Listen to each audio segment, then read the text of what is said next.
ஆச்சி பாதாம் ட்ரிங்க். ஆச்சி பாதாம் ட்ரிங்க் ஒன்னு வாங்கினா ஒன்னு ஃப்ரீ. கச்சத்தீவை மீட்க கோரிய வழக்கில் திமுக பொருளாளர் TR பாலுவையும் மனுதாரராக சேர்த்த உச்சநீதிமன்றம் வழக்கு மீதான விசாரணையை செப்டம்பர் மாதத்திற்கு ஒத்திவைத்தது.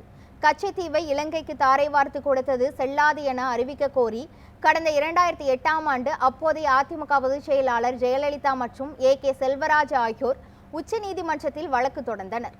அந்த வழக்கில் கடந்த 2009 ஜனவரி 5ஆம் தேதியன்று உச்சநீதிமன்றம் மத்திய அரசுக்கு நோட்டீஸ் அனுப்பியது. இதற்கிடையே 2013இல் கச்சத்தீவு இந்தியாவுக்கு சொந்தமானது என்பதை நிரூபிக்கும் ஆதாரங்கள் அடங்கிய ஆவணங்களை தமிழக அரசின் வருவாய்த்துறை உச்சநீதிமன்றத்தில் தாக்கல் செய்தது. வழக்கு விசாரணைக்கு வந்தபோது ஜெயலலிதா இறந்துவிட்டதால் திமுக பொருளாளர் TR பாலுவை மனுதாரராக சேர்க்க கோரிக்கை வைக்கப்பட்டது.